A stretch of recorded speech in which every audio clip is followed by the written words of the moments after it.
Welcome to the Into the Wilderness podcast. This week we are in South Africa. Well, I'm not in South Africa. Byron is in South Africa, and you can explain more about what's going on. Yeah, just about a week ago, I was there for just over a week, 10 days or so. I can only make it about 2 years before I have to head back. I start to get the jitters, and I was at my 2-year limit. We had a very small window where I could head over and catch up with some friends, which is exactly what I did. And you're going to be hearing a conversation with an old friend of mine, Deer van der Lange, who's a professional hunter in the Eastern Cape.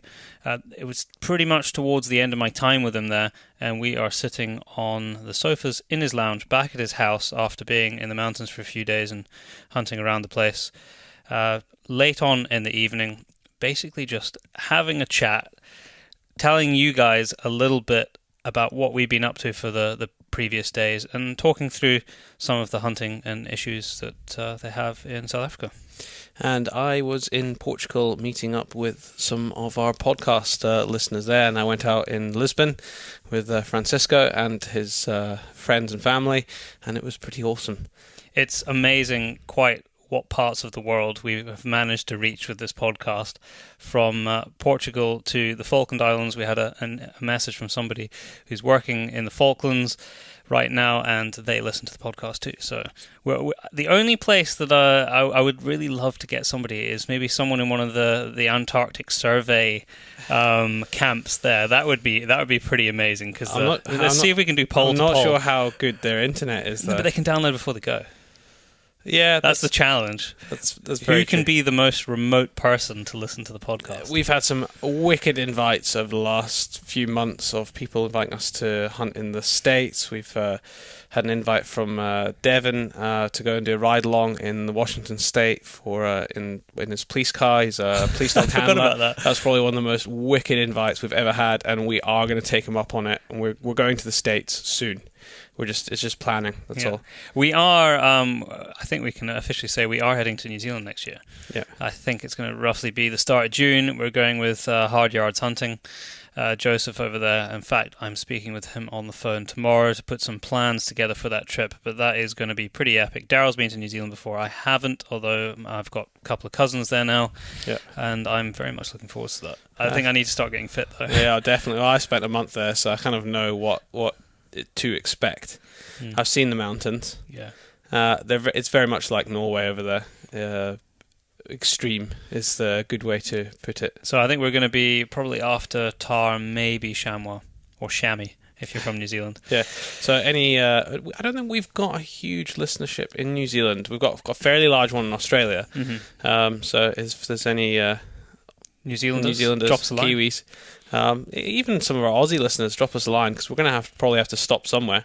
Yeah. And we'll. I quite fancy. We've got an old friend who works in the Northern Territory, and I would quite fancy stopping off there for a bit on the way to see if we can do some hunting. Well, we've got family now in because I lived in Perth, and I've got family in Broome and Darwin. So there's no reason why we can't. I mean, the problem with Australia, it's so bloody big that. Like, if you go, I'm just going to nip up to Darwin. It's not up the road, is it? It's a 9-10 hour flight from where we'll be in New Zealand. So yeah, it's on a different scale to the UK. Yeah. We have. Sorry, were you about to say something? No, I was going to tell our listeners who won the prize in the show. Okay, so this is not from the show 2 weeks ago, which was the one with Chris Conroy. This is from the 2 weeks before, which was Shane Mahoney's podcast, which we've had so much awesome feedback on. If you have happened to skip it by some reason, go back and listen to it. And that was to win a set of Smith Optics shooting glasses. They're interchangeable lenses, one clear, one shaded for use in the sun.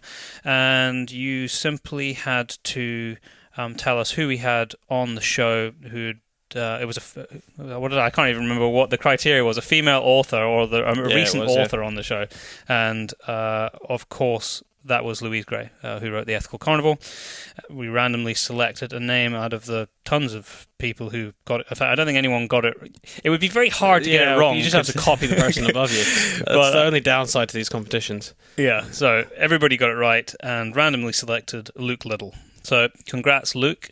I think you're fairly local to us. I think you are. So we can either post it or we can arrange to pick it up or give it to someone that you know or we know. Mm-hmm. I'm sure we can. It's a small world up here, so generally somebody knows somebody that you know in the hunting fishing space. It is. Thank you to the thousands of people that downloaded our show. We had in one day we had over 5,500 people download one of the shows. So a big thank you to all of you guys. And that's individual people as well, because the way our stats work, we can tell who's what's individual and what's not. So that's quite incredible for one day. It is. Yeah, no, it's been a pretty epic month. Hopefully we can keep the same trend going on through the rest of the year. We're going to continue to try and bring you really great podcasts. It's through word of mouth, mainly. That's how people are getting it. Because apart from Instagram and Facebook, that's the only other way that people really find out about this. Yeah, because we've not put it anywhere else, really. And we need to actually start. Every now and then, me and Byron forget to introduce ourselves into the show. So I'm one of your hosts, Daryl Pace, and I'm your other host, Daryl's brother, Byron. Yeah. So if you want to know about us, just look back in the podcast, and there's a whole episode all about us. But we're not actually leading the podcast; someone else is interviewing us, which is it's from the Beyond the Kill podcast, and we did a little swap. So we grabbed the recording that he recorded all the way over in Canada, and then brought it back to you here. So if you're just listening now, you know who we are now, and you can go back and find out more about us. We had a competition 2 weeks ago as well, which was to win a very cool vintage Hornady reloading and ammo sign. We have more of these to give away. Yeah, we actually have quite a few, and one that's actually, I think there's two which are different to the ones that. They are actually not the same one. I'm going to have to steal one of those for myself because I only have the one that we gave away 2 weeks ago. That was a picture competition, and we can't give you the name of the winner because we're going to do what we did last time. We did a picture competition like this. Yeah. So look out on social media in the next day or two. We're going to shortlist 3 maybe, and then let our social media everyone else decide. It worked really well last time. Loads and loads of people voted on the pictures across Instagram and Facebook. That's where we put it up. I was going to say, we had a few messages. In fact, we had one message from someone just talking about audio quality and stuff like that. Apologies on the last few shows, not the last 2, but there's been a few before that, at the conference and stuff like that, where the audio's not been the best. We try and make the audio as best as we can. We do live in a fairly rural location, so internet is a big problem for us when we're trying to get guests on, but we will always strive to improve, and suggestions and comments like that, they're more than welcome. We welcome them. We want you guys to be able to listen and learn from the awesome guests that we have. So we're going to try our best to. Our audio is always good because we can sit here with headsets on and speak to you. But sometimes we struggle with the guests a bit. We're gonna try and make a plan to improve that going forward. Yeah. Now, after mentioning 2 competitions that have been, we've got a competition for this show. This is why you have to listen to every single show. You can't just tune out for a few weeks because you'll miss out on competitions. And then you'll miss out on your name being read out. And we only hold it for a month. And after that, you don't get the prize. No, it goes back into the pool. It goes back into the pool. So you need to be a regular listener. So the prize for this week is a Hornady beer mug and a set of in-ear Surefire ear defenders. We will stick a picture of both of those up on Instagram and on Facebook, if not today, tomorrow. And then all you will have to do is tag a friend below to introduce them to the podcast. Byron's saying today or tomorrow, but this podcast's not actually out for another week because we're recording it early. Yeah, but I'm going to schedule it. So the day that it goes out, it'll be out. Okay. Well, it will be out within 1 or 2 days of the podcast release. So get entering. Anything else? I wanted to mention that there is an auction coming up for Salmon and Trout Conservation UK. We made a film for them almost a year. It's hard to believe how time flies. Almost a year ago now. I guess it was, last summer. Yeah, it was last summer we filmed it, which was the demise of sea trout. But the sea trout population in Loch Marie on the west coast of Scotland. And they are running an auction starting on the 18th of September. where basically they've been given a whole load of lots from days fishing to fishing rods. I'm guessing here, but these are normally the kind of things that they auction, and you can bid on them, and it's going to raise money for their efforts for conservation of salmon and trout across the UK. So, a pretty good cause. So it's not too far away. I was just thinking there, a very popular show we did last year. I know we don't want to talk about Christmas right now because it's still very early, but we need to... we're not playing any Christmas songs, so we need to think about these things ahead of time. Last year we did a show that was kind of just like products we used ourselves. It was all stuff we'd either bought ourselves or just things that we've been using. Or been using for months. 12 months. A couple of years, actually. Some of them longer. If there's anything that you think I would like you to talk about, we might be able to get our hands on it now if you want it talked about at Christmas time when you maybe want your gift list to be made up. So if you have any suggestions of any products and stuff like that, let us know. We might already have it, we might not. We can maybe get our hands on it, and then we can let you know if it's worthy for buying. If it's worthy of buying, we won't tell you any rubbish. With regard to this podcast, I mentioned in here the day that I sat down and recorded this with Deerfun, which was on a Saturday, was the day that there was supposed to be the opening of an auction for rhino horn, first legal auction for rhino horn. Since the movement of it had been banned. And I talk about it in here that it had actually been postponed, and at that point we didn't quite know how long it had been postponed, and that was because of some legal rubbish in the courts in South Africa. Now that I'm recording the intro to this, that auction has come and gone, and what I can tell you about that, of the 263 horns that were up for sale, very few of them were actually sold, and the turnout for bidding was pretty poor. And I think that most of the reason for that lies in the fact, and it seems quite obvious when you say this, is that only internal trading was allowed, so those horns could never leave South Africa. So it's just trading between people in South Africa and we all know that the market is in Asia. Yeah. So I think I'm very much of the opinion, and if you listen to the likes of Ivan Carter, who talked about it when we interviewed him, we've got to do something differently to save rhino, and auctioning and farming rhino horn legally and sustainably seems like the obvious choice right now. I can only see it benefiting the population of rhinos, but they've got to open up the international market. Yeah, if they open up the market, the money will come in. They'll have vast amounts of money, because you're not talking pennies here. You're talking millions, more than gold in weight. Millions and millions and millions of pounds or dollars worth of rhino horn already stockpiled, let alone what they could harvest. Bear in mind, when you cut the horn off a rhino, it doesn't harm the rhino at all. No. So it's basically they could fund themselves protection. Exactly, it'll fund the protection. And eventually, if you opened it up, you could see in 20 years' time they might not be an endangered species. Who knows, but that's certainly not the situation we're in right now. So that was just an update from what we were talking about there. Auction came and went, but it didn't really work. I just hope that because it wasn't really successful and achieve what it was supposed to achieve, that doesn't put a nail in the coffin for it. I think that we should learn from those lessons.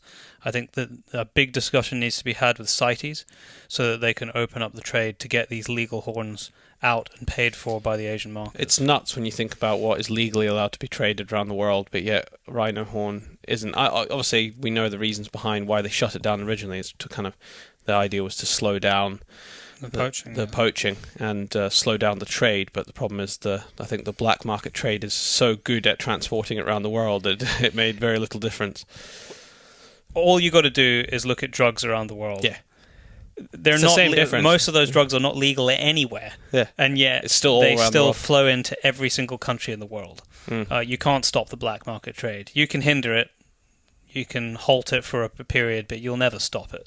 So I think it's quite naive to think that you'll stop the black market trade of rhino. But you would stop it if you would stop it if it was legal. Yeah. So that's the update on that, and I think that is the last thing that we need to say. Well, enjoy the hour-and-a-half-long show. Don't forget that this podcast is supported and brought to you by the Scottish Association for Country Sports. If you'd like to know any more about them, go and stick in SACS or the Scottish Association for Country Sports into Google. You will find their rather nice website. Yep, check it out. And we mentioned this in months gone by, but they have running with their membership discounts on various vehicles. So if you're in the market not just vehicles, including the they've got ferry discounts. I was looking in the magazine today. The very, very nice. That's a good point. Country Sports Journal newsletter, which I would say 90% of the pictures are ours. So definitely. Actually, I think since you've got it in your hand here, Darryl, I need to give it a shout out to the front cover of this their newsletter, because sitting on the riverbank is our very good friend who is in New Zealand right now, Eden Anand, who was fishing with me. I think that picture was taken about March. Yeah, you better listen to this show now. Saw him looking at other podcasts a few months ago. Obviously ours isn't good enough. Okay, so we'll just, since I've got it in my hand, Fortis Clothing, Stalker's Dream, P&Q Ferries, Toyota, Woodcock and Snipe, Fishing Supplies, Ultimate Fishing Supplies. There is more. There's discounts with a lot of things, but you shouldn't be getting it just for the discounts. Yeah, but it's a nice bonus. If you're a member, go check out their website, and you will probably you'll get the new newsletter, which has only been out by a few weeks, with some great content. Well, we were away, so I got it last week, but it is a very, very nice newsletter. Actually, it's kind of one. If it was a few pages bigger, that would be the magazine that you'd pick off the shelf. The shelf that looks that good. Looking very smart. Yeah. Well, enjoy the show. And just like that, we're live. Dear fun, welcome to the Into the Wilderness podcast, which today I am recording in your house in South Africa, in the Eastern Cape, having just spent, 5 days with you, 6 days. It hasn't been a very long trip this time. We've been, we nipped up into the Winterberg Mountains a day after arriving, and it was great, except the weather's been crazy. Yeah, you haven't had the best weather. It was everything like Scotland. was against you. First it was howling wind, then it was rain, then snow. It was just all the elements was against us. I saw more snow here than I saw all winter in Scotland 6 months ago. But that's unusual for you guys, though, right? It's very late for this time of the year. We're not supposed to have snow at this time of the year, because it's basically the end of our winter. So normally it's supposed to go towards spring now, slowly warming up. But our weather has been upside down for the last couple of years, actually, because it's just been getting drier and drier. I was just going to say, when I arrived, you guys hadn't had rain for a long time, and it looked bad. Like the last 2 years we basically haven't had rain. But it's been a drought that's been coming on for, I would say, about 5 years at least, where your average rainfall has been getting less and less every year. And we've been scraping by, but the last 2 years it's just been horrendous. Oh, and what has that meant for the game and the landscape around here? Well, most of our browsers are fine because they eat bush. Yeah. But the animals eating grass has been suffering. Stuff like warthogs and blessbuck, wildebeest, those things, were actually going backwards.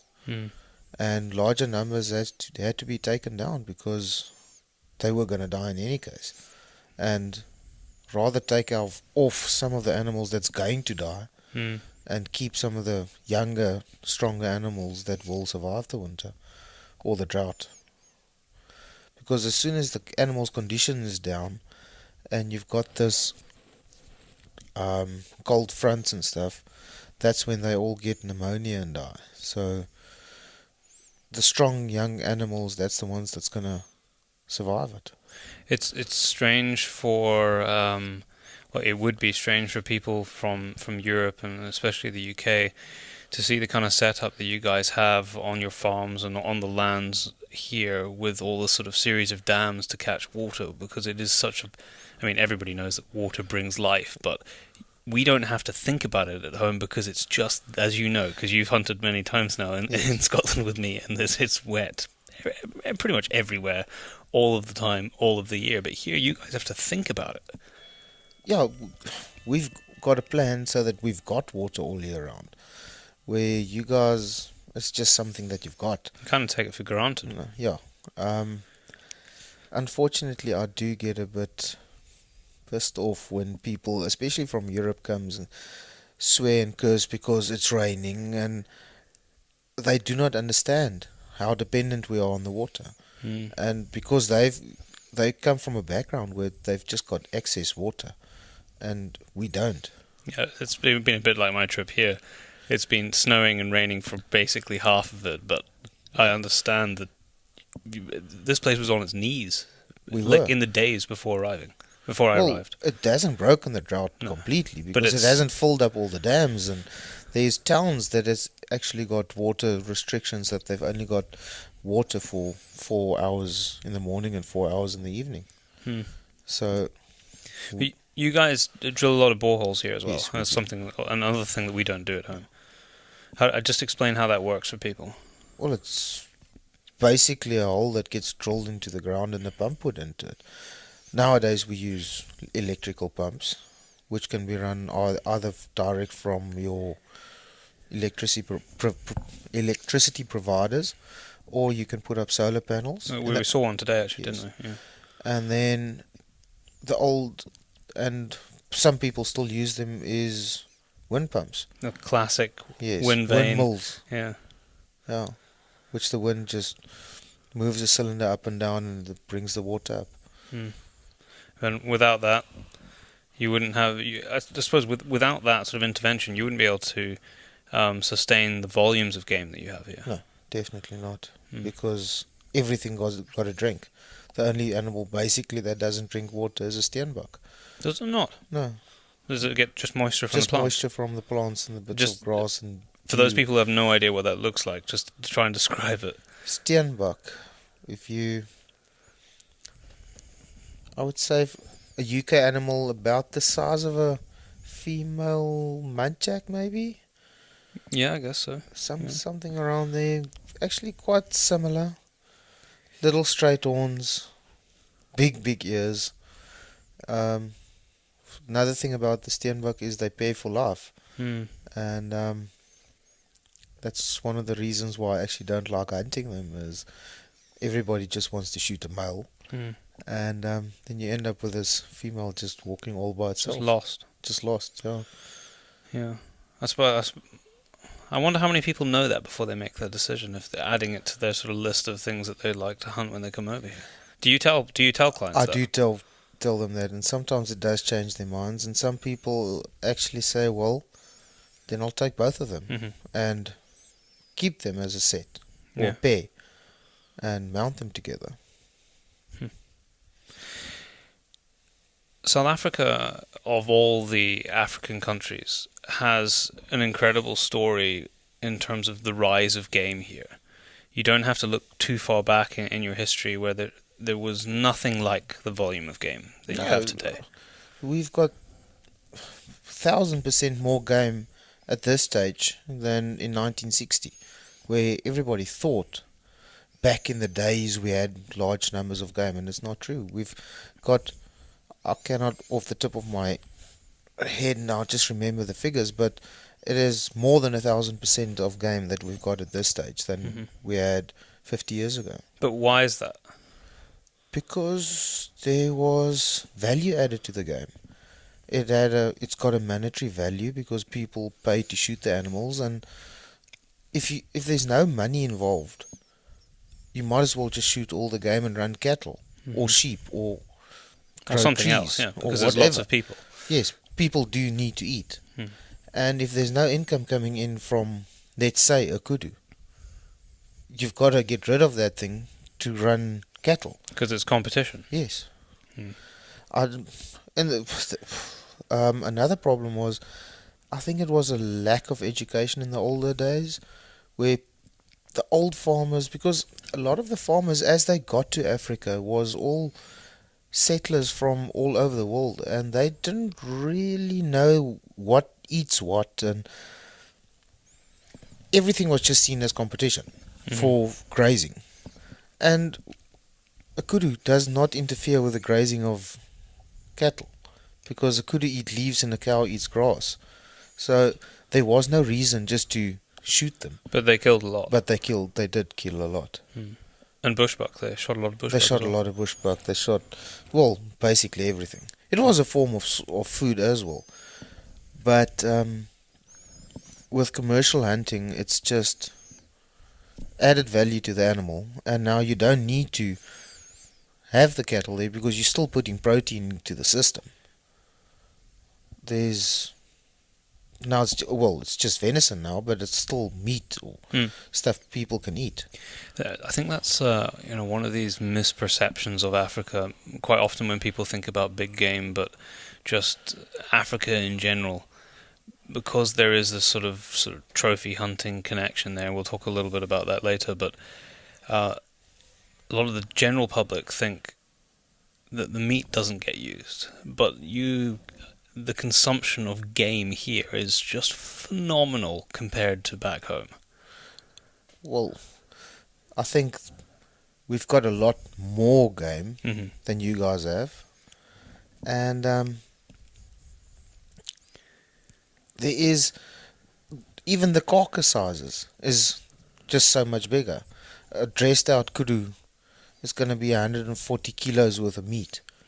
So that is part of the reason why you can actually farm these things, and it serves at multiple purposes, because number one, you've got the meat. Well, first of all, you get your hunting fee or trophy fee or whatever you want to call that. I don't want to specifically say trophy fee because it's not all trophy animals. Sometimes we need to take off older animals or take down a couple of females because of population density, and so not all hunts here is just trophy hunting. It's hunting. Then we've got the meat after that, then the leather. Every bit of these animals are getting used. Right from the start all the way to the end. I mean, give people some examples, because you're a professional hunter, but you also have an interest in meat through a butcher shop and a lot of game going through there. Give us some ideas of volumes of meat, because at the end of the day, all of this meat is being consumed by people. Dude, that is a lot of meat we're talking. I actually can't give you 100% figures on that. No, but just a kind of ballpark, just because it'll be just talk about in the local context here, well, on your doorstep where we are in Fort Beaufort, of the kind of volumes of meat that are going through just one shop. Well, but you're supplying biltong and stuff all over the place, but venison and meat and stuff to other places. Very good friend of mine does the same. Actually, two of my very good friends. I would say in the vicinity of 20 tons of meat a week in a small town in the middle of nowhere. And is most of that game? All of that is game. All of that is game. So that's not including your lamb and beef and stuff. No, that's excluding. So if we're not hunting, we had to replace it with beef or lamb or pork or something else. It is incredible, because those kind of proportions, that does not happen at home. Yes, people eat game, but the vast majority of people who eat game are people who are involved in the sort of hunting, fishing arena. But here, a lot of people eat game who will never hunt or maybe do it on very odd occasions. It is, well, one of the reasons why people actually eat a lot of venison. It's healthier for you. It's low in cholesterol. It is free range, so there's no antibiotics and hormones and stuff in that meat. And a lot of people actually enjoy it, because we've got large amounts of this game that we shoot in this area get sent to bigger cities where people don't hunt, but they still do enjoy venison. I think in the cities it's actually become like a bit of a delicatessen that it's not something that they can get all the time. So they want to find they're sourcing it. Yeah. Give me an idea of how hunts operate here in South Africa, generally speaking? For those people back home who, they've heard about hunting in Africa, they might even be thinking to themselves, I'd love to go, but I don't quite understand how it works, what kind of places I'm going to hunt, what's available. Just talk me through that so that people can kind of paint a picture of what they might expect if they come here.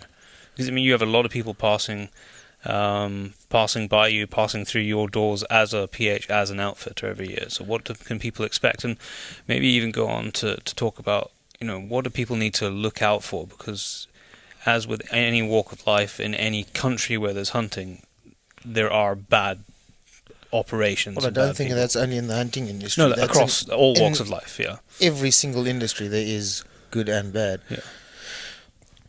I'm not going to start discussing the bad now. Mm-hmm.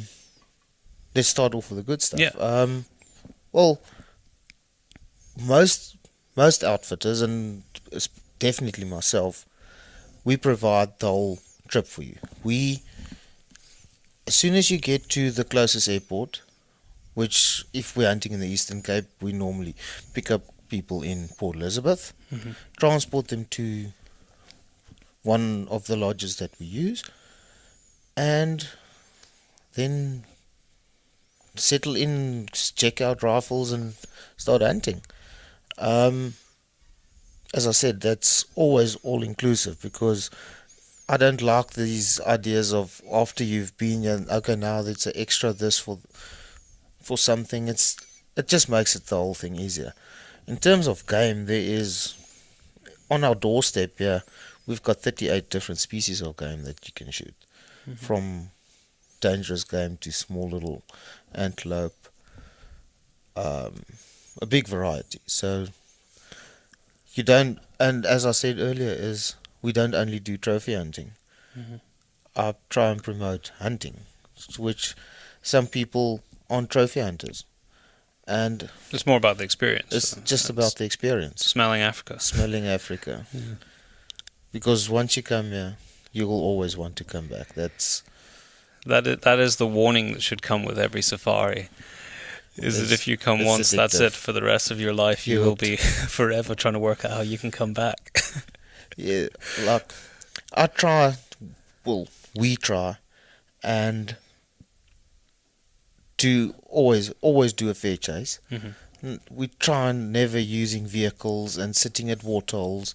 It's walk and stalk, and we do drive with our vehicles, but we will get to a vantage point, drive, because it's huge areas and you're only here for a couple of days. So we will get to a spot, sit, and then start looking, and then make a plan how to get into these animals. There's not that much difference between that and really what we do at home, because as you know, like when we've been out, stalking roe deer, for example, at mine, we drive to a farm. You normally drive to a place that you can have a bit of advantage, and then you make a plan. You walk in. It's the same with red deer, although you can't drive as much there. But even still, I don't think we necessarily did it when you and I were hunting, but you might very well take an Argo out on the hill because you need to extract it for sure to a vantage point. So it's very kind of similar, although it might look a bit different. The only difference is between hunting over here and, let's say, hunting a red stag is you can't just start missioning and right, there's the red stag, we go. We want to get in, we want to get closer, and then we'll do the final stalk and get into these animals. In Africa, it doesn't work like that. We've got such a great amount of game that you can't just start walking. You've constantly got to look. Isn't there a couple of warthogs eating? Isn't there 2 duikers walking around there? Because if you spook them, the rest of the stuff is just going to start running. And so the first time I went hunting with you, it killed me, because we're not used to walking that fast. We just go on a slow cruise and be aware of. It's a slower pace and steadier. You're never sort of marching to a place. Yeah. You've got to be on the lookout all the time. The other thing that'll be strange for people who are coming from Europe and certainly the UK is that if you're hunting in an area at home, you're for the most part, you know that you're going to see 1, maybe 2, possibly 3 species. if I'm on the sort of farmland at home, I'm going to see roe deer as a sort of game species. Yeah, there's going to be the odd hare and stuff, but in terms of stuff that I'm targeting, it's going to be roe. I'm not going to see any red deer there until I'm up into the sort of top of Glen Esk and that, and then I'm going to see red deer and the occasional roe, and that's it. But here, it's every corner there could be something different. And something different, that's the main thing. It's not difficult to see 20 species of animals or game in a day. We should qualify that, though, because that one of the things that has, especially in South Africa, maybe come under criticism for in recent years is smaller camp hunting. I don't want to call it canned hunting because it's not quite that, but it's the idea of hunting over bigger areas and not sort of, fish in a barrel type thing, where you could go and you say, right, well, we can shoot 20 species in one place, one location over 2 weeks, which isn't normal. You would normally have to stretch out. And I think we've always had large varieties of game in all the areas. There is in the Eastern Cape specifically, we've always had the largest variety of game. If you go to other areas in the country, yes, naturally, many years ago, we only had gemsbuck, and you only had, if let's say you're hunting in the Kalahari, you might have only had gemsbuck and the odd springbuck, but nowadays we do have that problem, and that's part of the industry that I'm not a fan of, is having this smaller camps and having 30 different species of animals that you can shoot. And I'm still a firm believer of a fair chase and try and shoot what is naturally in that area. For me, I love that, and it's one of the reasons I love going to the mountains with you, because then just as one example, there's not a huge number of species in that particular area that we go to, but it's what should be there. It's natural. That is what has always been there. Apart from the warthogs, which kind of came in. Well, they moved in. But naturally they moved in. Yeah. My dad grew up in those mountains, and when as kids, there was only mountain reedbuck up there. Yeah. And slowly, over the years, all the other gamers also started moving in there. And none of that was introduced. It was just natural migration of animals. Like when the population increases in one area, they start moving out because of food, and that's how you've got your different gene pools and stuff. Like, you don't want everything in this small little area, because what happens to them? No. And then you've also got the thing with in these small enclosures, you've got a thing in plants called tannin, and it actually poisons these animals. It's a natural detergent of plants. All trees does that. As soon as they start eating, it sets a defense mechanism. Yes, and then that is why you're supposed to be able to see when game is free ranging, that they take a couple of bites on this tree and they carry on walking and they take another couple of bites. They won't just stand and eat a tree. And if these areas are too small, you can actually start picking up the tannin levels in the blood. I did not know that. Every day is a school day. So how do you find a good outfitter? This might be an almost impossible question, but I mean, okay, if you ask me, it's easy because I know people, and I've known you for a long time, and there's a couple of other people that I've known for a long time, so I know that you are good guys and operate just like with a certain ethics, like we've just been discussing. But if you're just a hunter from a country and think, I'd love to come and hunt Africa, how do you find a good outfitter? You're putting me in a difficult situation. No, I'm not necessarily saying to suggest yourself, but should you? I mean, I suppose what I would probably say to people is try and find someone who's been before and have a conversation about places that they've been and people they've hunted with. That is probably the best idea. Is talk to people that's been there, especially if the outfitter or somebody's got an agent in that country and he's been there by himself. because you can associate with somebody in your country, and you'll sit and talk, and he will tell you, listen, that's exactly what's going on there. Yeah. That is Because probably he's experienced it. because Facebook and the internet and all that stuff it's really easy to take really nice pictures. But Yeah. you can take a picture anywhere and say this is what's happening at my place. But you don't know the whole story because it's just a couple of amazing pictures. It's a good point, that, actually, because I've seen an increasing amount of that. It's like the Instagram life. Yes. You see somebody's Instagram feed and you think, man, that person leads the life. But at the end of the day, it's just a series of pictures, and that is what people want you to see. And I suppose that the same is true of what you're saying. So speak to people, find out people who have been, if you can. And do a bit of research. Hmm. Just Google it. Sometimes you actually hear of the bad things as well. Yeah. Unfortunately, this whole social media thing has made the world smaller. Mm-hmm. So it is easy to get information. Mm-hmm. You just need to do a bit of research. Talk to me about Dangerous Game a bit in terms of the hunting of it, because it's, there's hunting in Africa, and then there's Dangerous Game, which is the thing that a lot of people think of when it comes to hunting in Africa. It's a unique part of it. It is a unique part of it, and I'm glad you say a part of it, because everybody hears Africa and then they think Big Five. And there is lots and lots of game and lots more of Africa than the Big Five. Make no mistake, I do like the whole Big Five, and I enjoy hunting. I do not like hunting rhinos, and I don't hunt rhinos. But don't only stare yourself blind to the fact that the buffalo, lion. What about a springbok? What about a duiker? There's a lot of other things that people don't even know of because it's not in the Big Five.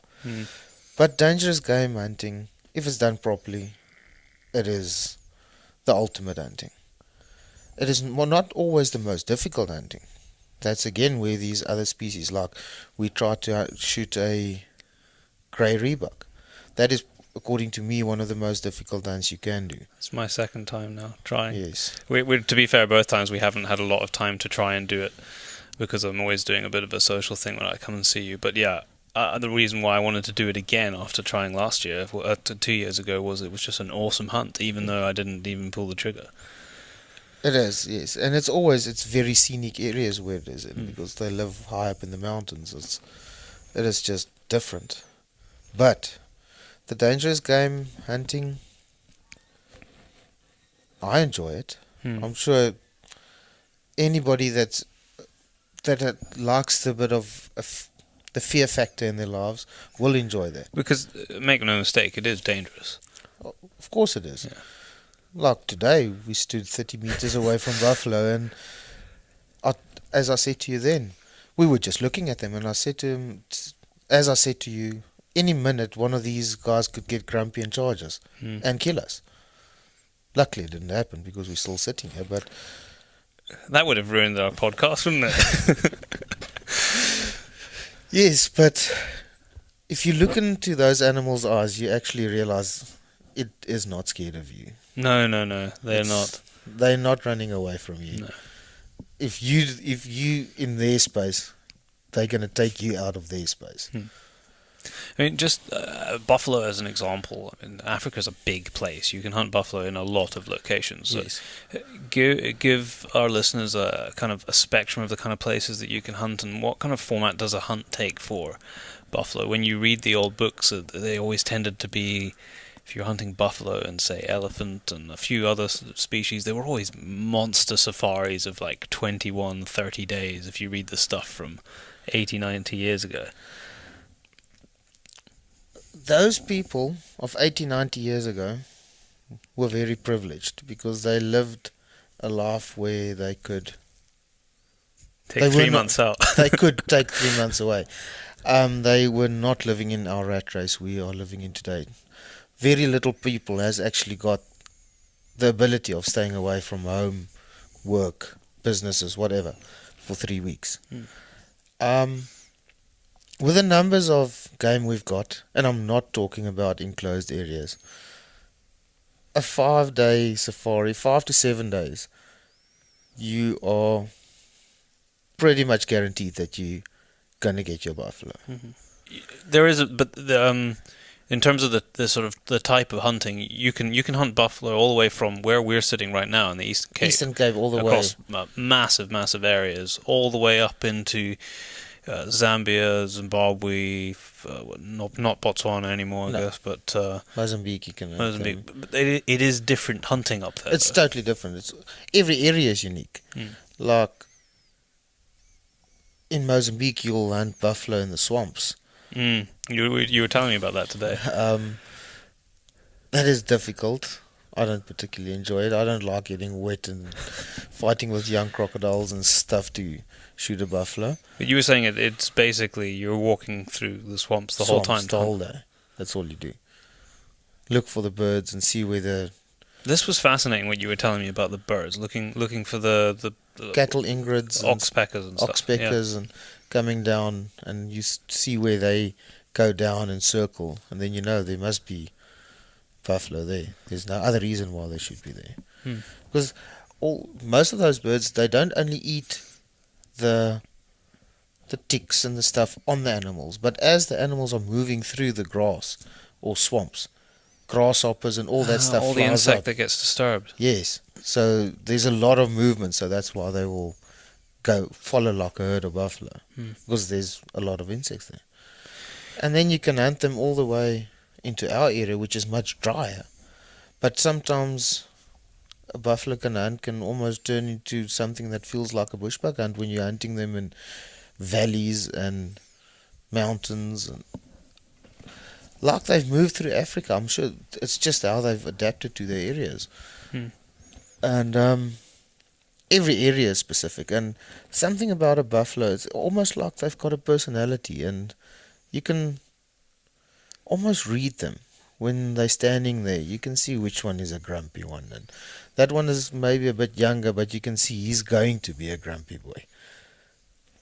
I suppose it's the same as people, where you can just see it. You can see it in their eyes. Tell me about selecting a species like that. I mean, we're used to looking at antlered animals at home, but you're looking at a buffalo. Just talk to me a little bit about sort of sizes, and we're not used to thinking about the idea of a hard boss, for example. So a lot of people will have never come across this before as a consideration for selecting the right animal. Well,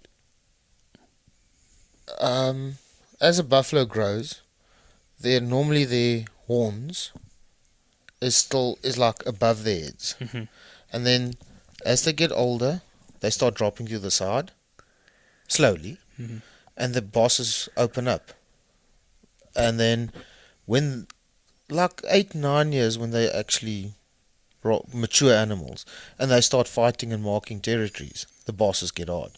Just from impact and use. Impact and use. It's also natural that they... A bit like our skulls get harder, I suppose. Yes, probably. And when they're younger, there's a hair between the bosses, and then they close up. And then after that's closed up, you might still see a bit of hair in the middle, and then the older they get, and they start fighting, and because the bosses can't get hard if the horns is still above their head, because nothing is pressing against contacting, nothing. because that's the highest point. Yes. Yeah. I saw that today actually when we were filming those buffalo. The younger ones there, you can see that there was no drop. No. They're just sitting. And they're way higher on the head. Yeah. Difficult to explain that without a picture with you. But if you know what a buffalo looks like, you can get the idea. Yeah. Earlier we were talking about the value of game, and that being, the primary reason that it is here and is so abundant, especially in South Africa. Buffalo is a good example where there has to be this value. You know, it's not a cheap animal if you want to come and hunt it. But if it doesn't have that value, then it just won't be there anymore because it'll be replaced by cattle. We were talking about this today, and just for people trying to get their head around the idea, you know, I'd love to come and hunt buffalo, but that's a bit, you know, I'm going to have to save for that. Understanding why it costs that, I think, is quite an interesting idea for people. Well, if you were farming cattle, at a year and a half you can sell those cattle. And it's because then it's just for meat. If you're in the hunting industry, you want to shoot a mature animal. Everybody that wants to mount, I'm not saying monster size horns, but you want to shoot a mature animal. Mm-hmm. That's going to take 10 years. So that is 10 years worth of 1.5 years cattle that you could have sold. And those things has got to graze for 10 years. That's part of the reason. And then the rest of your costing goes into permits and accommodation and all those things, but the main thing is the price of what we need to pay for these animals, because it's either that or none of it. Yeah, and they'll be replaced by something else. You can go and shoot a bull. You can go and shoot some cattle if you want to. Yeah, but nobody wants to do that. Yeah, ultimately, that's what it comes down to in this kind of the world that we live in a commercial world where there is an increasing number of people. Is that if it can't pay its way, it's got to go. It won't be there anymore, and it's a hard thing for people to try and conceptualize in their head, especially from the sort of the non-hunting side, because a lot of that sort of thought process would like to believe that if we just did nothing, then there would be more of them. There would be more of everything. No, there would just be lots of starving people, animals, because everything is just going to...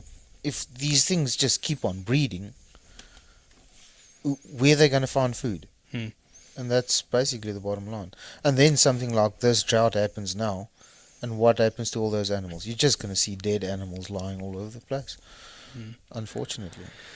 We, I think it was on the first day or something that we were. Oh yeah, it was actually the first day that we were hunting, trying to hunt Val Rebuck, and we went to the farm that we were on. There was for merino wool, and we were having a look around, and we saw just in a shelf in their wool sorting shed, there was all the I don't know how many. There was maybe a dozen caracal skulls set up there. They weren't mounted. They weren't sort of. It was just kept. They were just kept.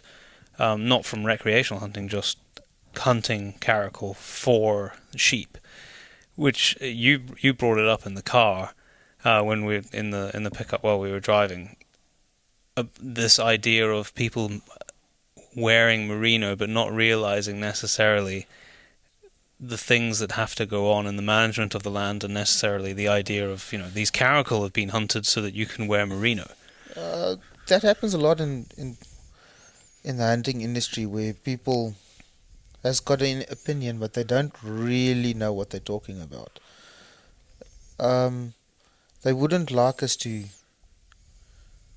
shoot a caracal, but if we don't kill that caracal, it's just going to kill all those lambs.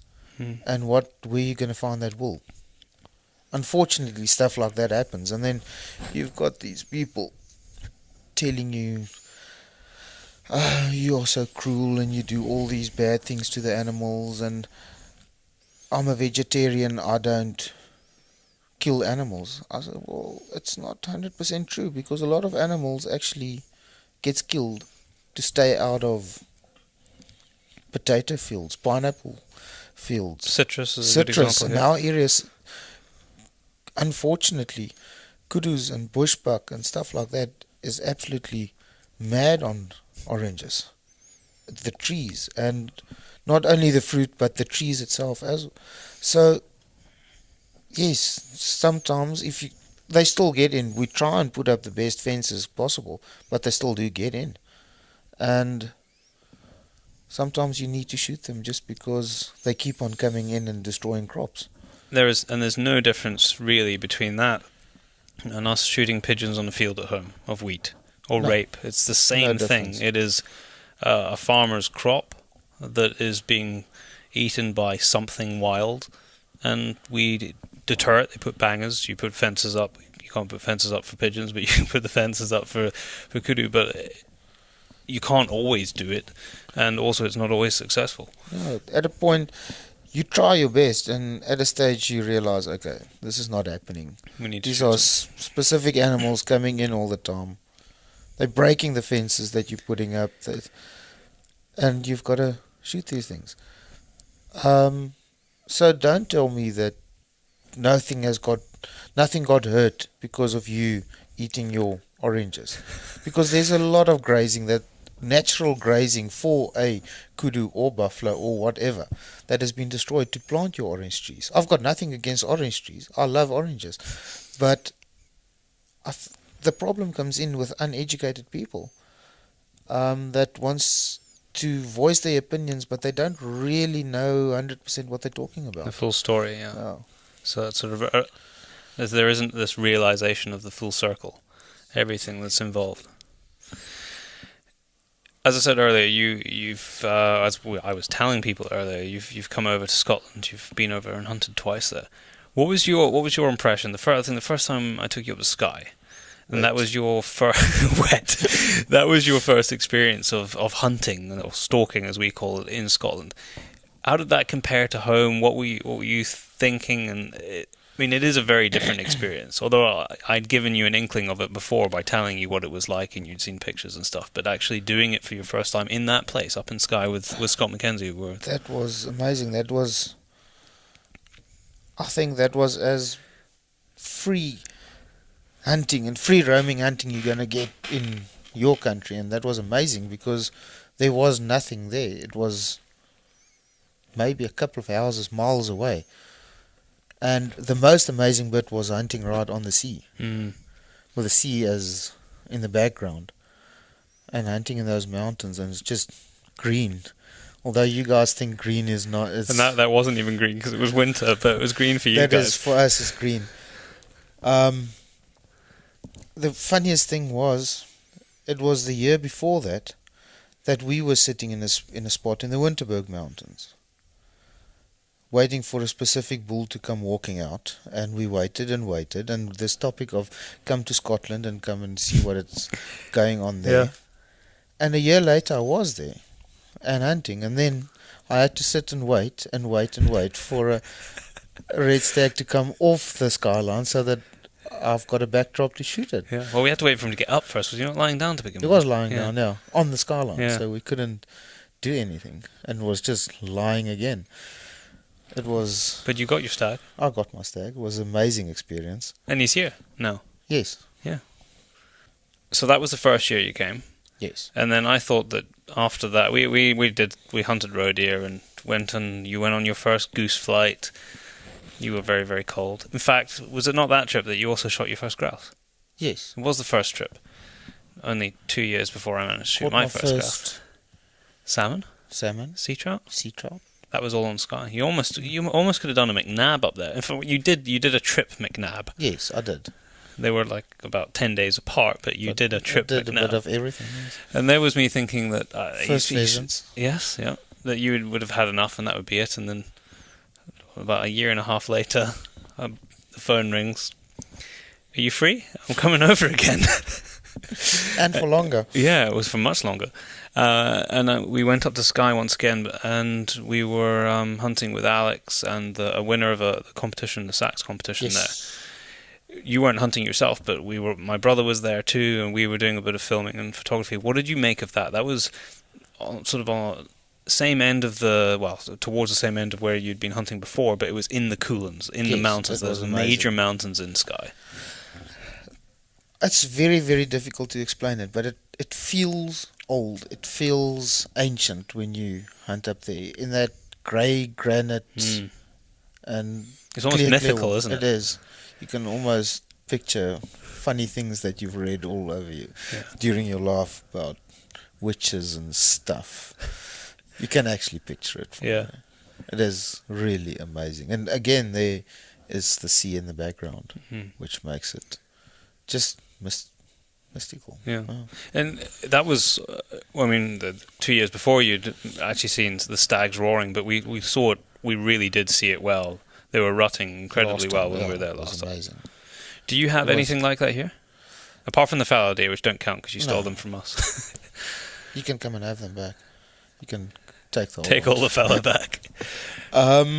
Impala does a bit of a rutting call. What is it? Is it a bark or? No, like a. It's a roar. You were going to try and do it there, weren't you? I was not going to try that. No. But because I'm not going to be successful at doing that. But not to the extent that we have our stags. Not as bad. But they do get vocal. Mm-hmm. I think that's about the only one. But now that trip, which was last year, you did something that not a lot of people actually managed to do in 1 year, maybe even a decade, and you did it in a number of weeks, which is shoot all 6 deer species in the UK. Yes, that was. I know you kind of loosely. Thank you to good friends, and yes, it was an amazing experience. You'd loosely planned to do it, but it wasn't a sort of I have to do this. No, it happened. It kind of just happened. Talk me. So the first thing was after we went to Skye. I mean, you'd already shot the red stag before, but we went from Skye back down to Loch Ness, and we saw Steve Gray. Yes, Glen Morrison Estate, and you took a really great stag there. Very nice stag up there. No, you're actually missing. I shot 2 roebuck with you. Was that before we went to Loch Ness? Yes, it was like a couple of minutes after my plane landed. We're just quickly going to look at this place, and I'd almost forgotten about this now. And we get to this field, and the gun is still sealed in the box from your Norwegian trip or something. I was going to say, I should just qualify why it was still padlocked, was because Deerfin literally arrived like the day after I'd just spent 1 month away from home, 3 weeks in Norway, 1 week in Sweden. And the week in Sweden was the podcast that we did maybe 12 months ago now, where you heard us speaking around a creaky table, and there was about 15 people in the room, and everyone was telling those stories. I'm sure a lot of you will remember that. So 1 day after I got back from that, Deerfin arrives. My guns were still in their case, padlocked up, and I'd picked him up from the airport. Everything, all of my bags were still not even unpacked. It was the same car that I'd been picked up in.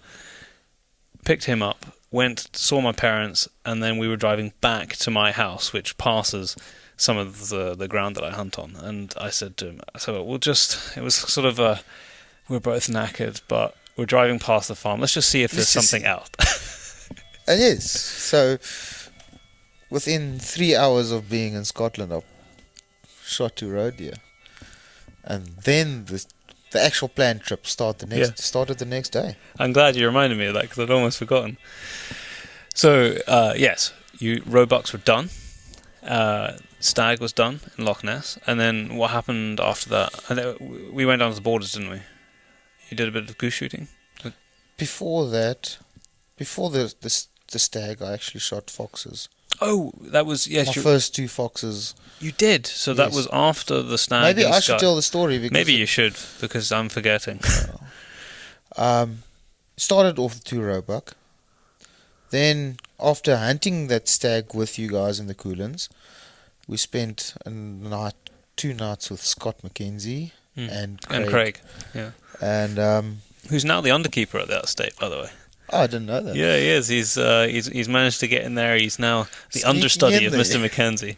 Yeah. Well, and then the 2 of them, 2 fine gentlemen, took me out foxing. We shot the foxes. Great experience. The closest thing you have to that is jackal. Jackal, right? Yeah.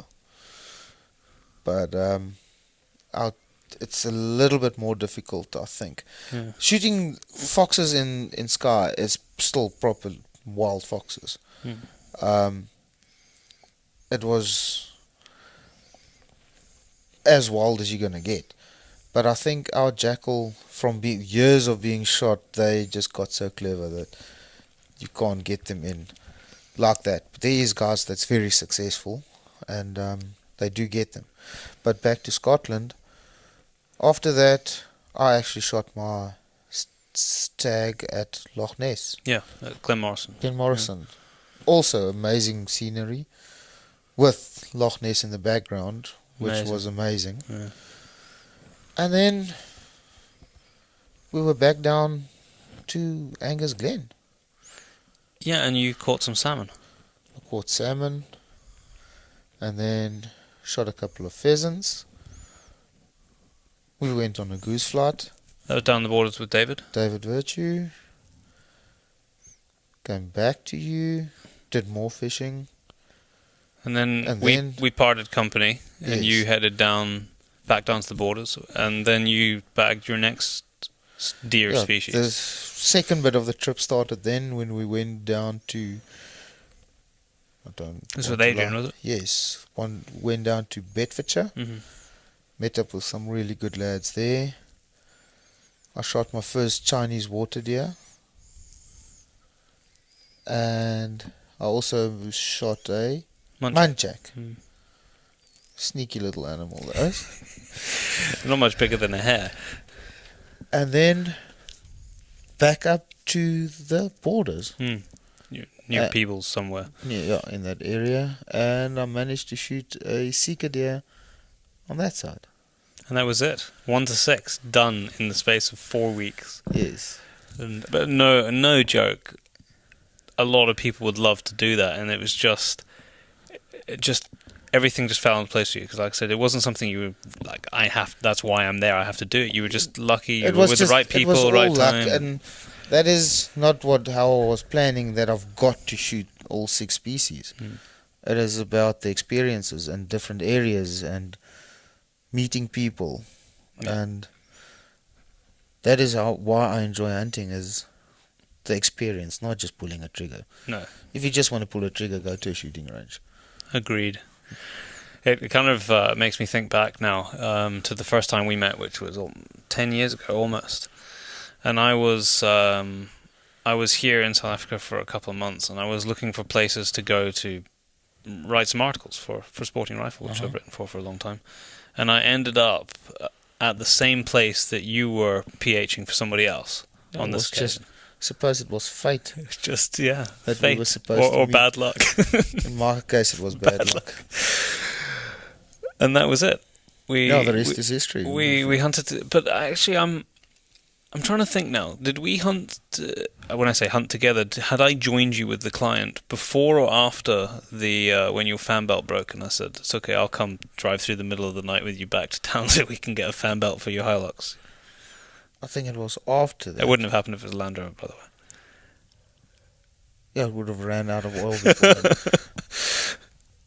No, I think I hunted with you afterwards. Afterwards, yes. Hmm. And I think, our whole friendship started with a broken fan belt, It was broken fan belt. pretty much. And at that point, I just wanted to.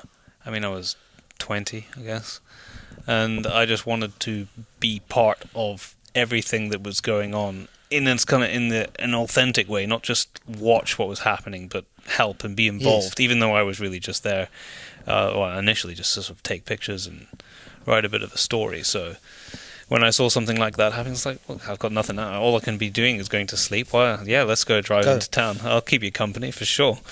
And then that hunt finished, and you were kind enough to, I don't know what on earth you were thinking, but you said, well, if you're not in any great rush, you come and stay with me for a few days. Yes, Because I was going hunting. we did. I was in the fortunate position where I didn't, well, my ticket to go home was at some point a long way from then. And I just told my grandparents I'd be back in Joburg at some point. Oh, you poor thing! Actually, you actually got bitten by a spider. If memory serves me correct. Yes, it does. So of that, the great couple of days I did spend, 2 of that was actually sick in bed with your mom looking after me. Yes. Well, you got on and did whatever it was that you were doing. In fact, I distinctly remember sitting on the first day I got bitten. I think we were sitting waiting for warthogs, and the following morning you went to go and pick up carcasses from a larder somewhere, and I was sitting on a roundabout while you were loading carcasses, and all I wanted to be doing was actually helping, being part of it. Yeah, And I felt so, I don't know, it was almost, I sat there like I was hungover, and I absolutely wasn't. I was just ill. But I got over it, and then we managed to do a little bit of hunting before I left. Yeah. And then I think quite a couple of years passed before I managed to make it back, though. 2 years. 2 or 3, I think, 3 the years first maybe, time. And then I made it back to catch up with you, and then it's been sort of a once a year or every 2 years. At least try and see each other once a year. Yeah. And for the last 4 years, it's been alternate. Yes. You in Scotland, me here, and last year, which was awesome, was I managed to bring my dad to hunt. Yes, I think brilliant. he also had a very good trip, and Yeah. something that he's always wanted to do is shoot a nice kudu bull, and he did at the end get a very nice kudu bull. Strange thing with it's just made me think of when we were hunting kudu last year with Dad, was that the 2 years before that we had seen a kudu bull up there in the mountains that had really strange shaped horns that were almost coming back and they touching. were almost like very narrow, and they almost touch each other. So, not a great bull, but no, it was. But very distinct. Yes, and we wanted to shoot it at that stage because it's not something you want to keep. And it was a bit out of range, so we decided not to take him. Carry on? And carry on. And 2 years later, I didn't actually realize it was the same bull until afterwards, but I shot my last bull of the trip, and I'm standing there, and you'd caught up. You were hunting with my dad, I think, yes. at the time, and then you came to join us once we had this kudu down. And Diafon turns to me and says, "You know which bull this is?" And as soon as he said it, I knew, and I looked at it, and it absolutely was. It was the same bull that we had seen 2 years before, except now A little bit bigger. that was a little bit bigger, Yeah. and he was within range this time. But I was kind of annoyed, actually, that I hadn't noticed before and clicked that it was, because he was so distinct. But anyway, that's what you get for looking at a lot more kudu than I do. Oh, well, I suppose you can see the same with your deer if you on the places on a regular basis. You do get to identify certain animals, and Especially if you're used to seeing them. yes, Yeah. Now, we had... this trip was very short. I gave you absolutely zero notice before I was coming, but I needed to come and catch up with you guys, and I needed to smell Africa again because it had been 2 years. And we had this... it was a special trip for a really unusual reason, because just prior to coming out here, I got a message. we're talking about our guest now. We're talking about our guest. Okay. Yeah. I got a message, my brother and I got a message on Instagram from someone who follows the podcast and our films and all the stuff that we put up online. His name was Nathan, and he asked us if it would be possible, knowing that we come to Africa, if it would be possible for us to bring his dad's ashes here. And the background of that story was that his father had died 2 years before, 2015, and he had his dad's ashes. But he had always wanted to come and hunt here, and always, for some reason, felt like he really would have belonged here. And I think a lot of people who love hunting probably have a little bit of that in them, because Africa there is something about that sort of primitive urge to hunt and Africa that are just connected. They're just one and the same. And I was kind of a little taken back, because it's not something you get asked every day, but if I could help, absolutely I would. And long story short on that is his father, Roy, his ashes ended up coming over with us. Well, coming over with me. And then I flew down to the Eastern Cape. And I didn't actually tell Diafon that we were going to be doing this until I arrived, but I had a kind of a plan of where up in the mountains where we were going to scatter his ashes, because Nathan had said that he didn't think that he was going to be able to take them anytime soon himself, and he really wanted to do this and the final piece part of spreading his ashes. So we had this amazing privilege of being part of this, but for 4 days we were hunting with Roy. Yes, and it was the most surreal experience. it was, well, number one, he had to be a good guy if he was a hunter. If he was an ethical hunter, that's why we can almost say we got along with him, because he was just part of our trip the whole way, and he almost became like a third person where we kind of spoke to him, not really talked to him, but he was always in the conversation somewhere. Being referenced, yes, we must remember Roy's with us, and we've still got to do that, and he witnessed some large borders of the Eastern Cape, and he saw some pretty amazing things. Yeah, he went through the big snowstorm that we were talking about earlier. I shot a nice mountain rebuck. Yes, and he was there for that. And I mean, the original plan was to take him to the very top of the mountains there, which we actually shot the mountain rebuck on the way up. Doing it, yeah, yes. that was our intention. And we knew a cold front was coming in, and Dearfin was telling me that I need to hurry up and take the pictures and everything that I wanted to on the way up, and I went as fast as was humanly possible, honestly. But as we got to the top of the mountain... There's a handful of people that won't agree, because luckily those people, and I'm not going to mention names, will know what I was dealing with, because it normally takes quite a bit of time. But anyway, we eventually make it to the very, very top of the mountain there. And no word of a lie, 30 seconds after we make the last turn on the dirt track up there, the mist is already just hovering below the road. 30 seconds later, the mist rolls over the top, and we can't see anything. Nothing.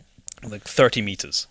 So we went from what is the most spectacular view off both sides, but especially off the other side, where it just sort of drops off and you just see forever, to being like in a glass of milk. Yeah. Which wasn't ideal. No, I don't think that would have worked, because there was no view at that stage. No. We knew it was nice, but we thought, right, okay, we're going to have to make another plan. So Roy came back down with us, off the mountain, off the snowstorm the following day. He helped pull out somebody on the road who'd got stuck in the snow. And then we came back to Dearfin's house, lower down where it was chucking it with rain, but at least there was no snow. And today, actually. No, not today. Yesterday. Yeah, yesterday we went to one of the big farms that you hunt on, and picked a place with an absolutely awesome view, actually looking back onto the mountains that we've just come from, which are still covered in snow, which is really not something you're going to see every day here. And we did the final scattering, said a few words for Nathan that he asked me to say. And that was it. Our very short but very amazing journey with Roy was over. I'm sure you'll be happy with the place here, isn't it? I think so, yeah. Pretty amazing place. So not something that people get to do every day, but massively privileged to be asked. And yeah, it was a pleasure to be kind of part of that. Part of the whole journey, yeah. For the last few days. And that was it. And now we did that, and unfortunately, I'm sitting here with Dearfin in his house, and this is my second last day with him. Tomorrow we're going to go and do some filming in one of the big nature reserves on the way back down to the Eastern Cape before I go and catch up with another friend of mine, just for a single day before I have to go home. It's been fantastic, as always, and I am already looking forward to coming back. And if anybody is even in the slightest bit tickled about Africa because of the pictures we put up or because of this conversation, just do it. Yeah, just do it. Because you're not gonna... It will never leave you. Yeah, that urge is never going to go away, but you are warned. You're going to want to do it again and again and again. That is... It's just Africa. Dearfin, something I did want to ask you about and discuss, which kind of ties back to what we were talking about earlier about how hunting has changed over time, is something that we've seen maybe in the last 10 years here, which has it's probably courted more controversy here than it has abroad, because I don't think it's really been part of the discussion, not to the same extent that we've seen, like, it pains me to mention this bloody name, the Cecil the Lion, that was a big story around the world, but colour variation of game here is something that wasn't even a discussion 20 years ago, but it became a big debate and whether it should be done. What are we talking about with colour variation of game? It's, I suppose, the only thing that most people might think about back home is maybe black roebuck, but that is as far as I understand, no one is really breeding it as such, although they do have them in certain places in Europe. But this was a very concerted effort to breed different colours of game here. I think I'm the wrong person to talk to because I'm not the greatest fan of this whole colour variation thing, but I suppose there is a place in the market for it. Guys that shot everything might want a different colour of whatever, and excuse me, you can't say it was never there because you couldn't have created the genes. It's just we just harnessed it. Yes, because there was maybe a lighter or a darker or whatever, and they found a couple of those and they kept breeding them.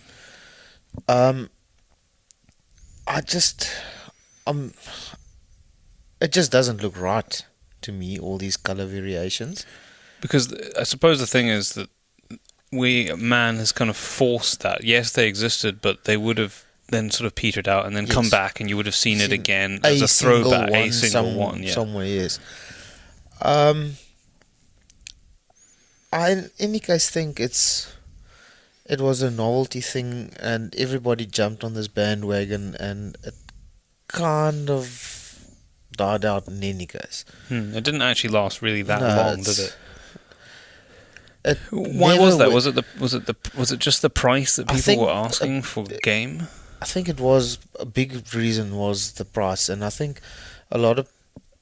because it was a controversial thing, a lot of people were not interested in shooting these animals because they wanted to shoot what was naturally there, not something that was sort of being bred as a particular colour. Because I'm not a fan of it, I never got involved in breeding these colour variations. I suppose the question is, why, which is a very hard question to answer, but why would you, I'm not talking about you, but why would a hunter want to come and hunt something which has been artificially created? I don't know the answer. I don't know the answer. I'm actually a fan of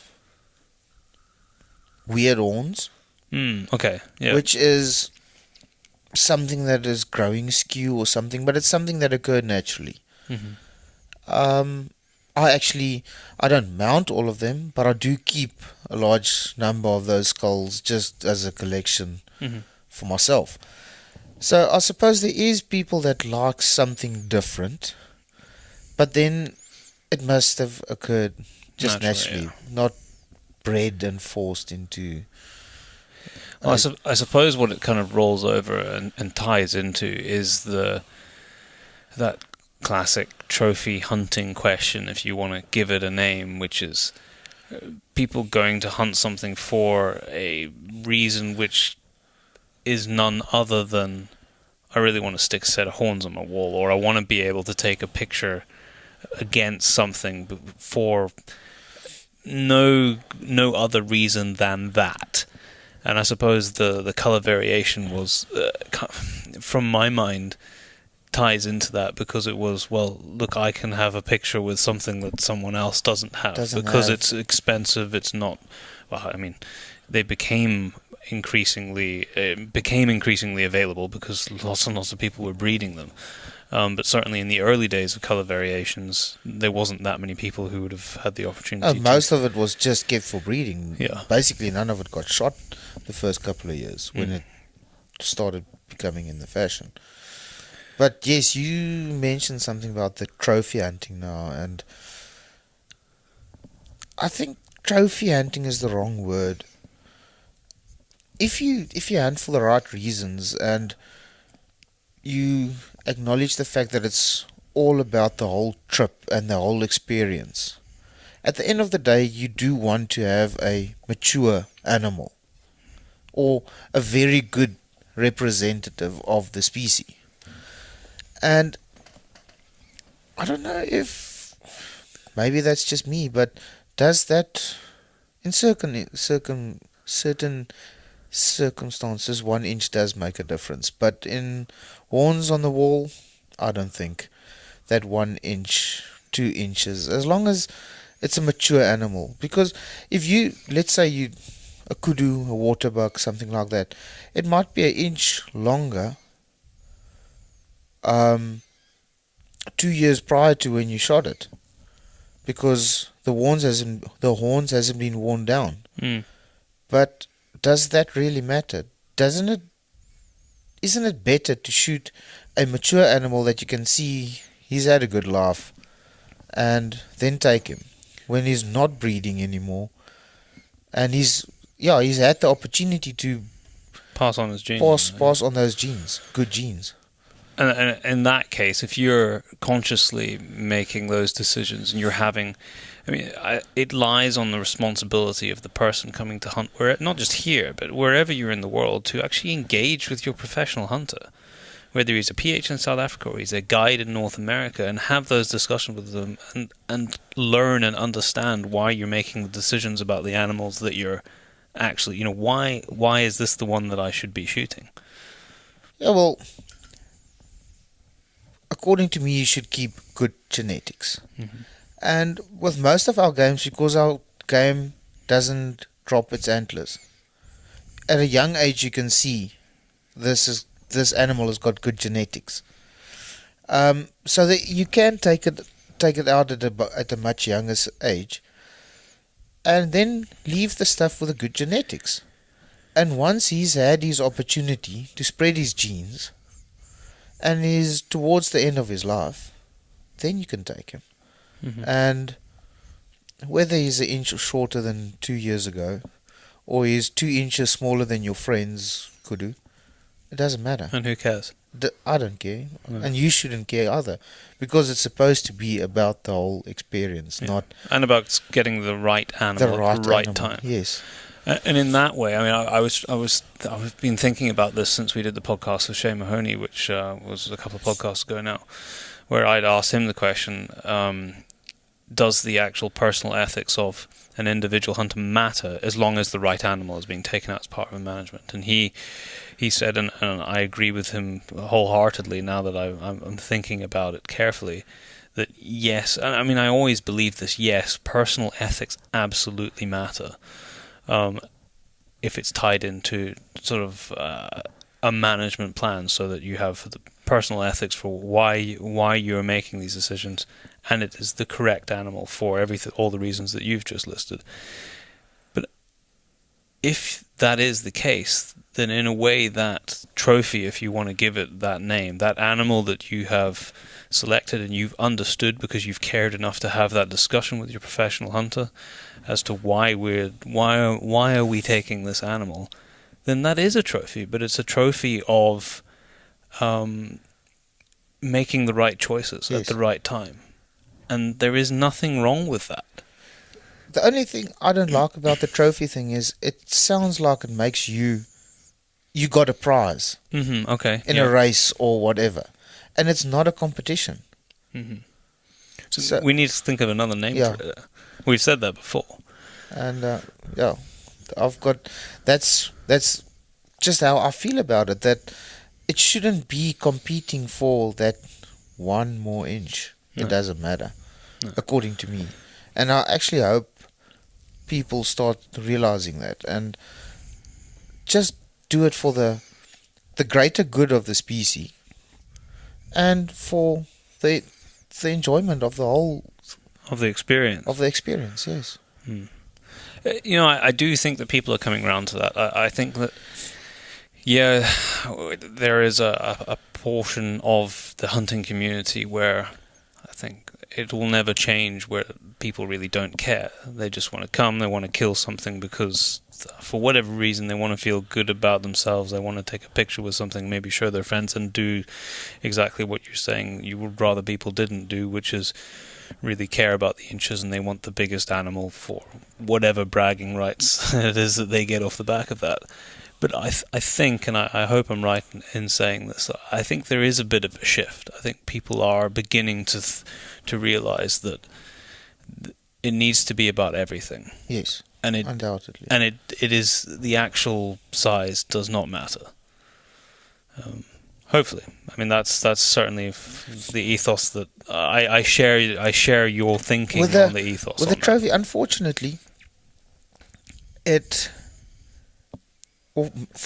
unfortunately, is the older the animal gets, the bigger the horns get. Yeah. Now, I don't want to come across that it doesn't matter, and now people start shooting half-size or half-matured animals, because that's also not what I want to come across as, because then it's fine to shoot a 30-inch kudu bull because it's about the experience. It's making the decision, taking the right animals, which it should be. And we've talked about this quite a bit recently, but if your decision-making process starts with the welfare of a species and those animals, then you can't really go too far wrong. No, you can't. No. Shifting track a little bit, poaching and Africa as a continent are things which two things which sadly kind of go hand in hand. We are sitting here now. It should have been today. Yes. Which was going to be the first online rhino horn auction of its kind.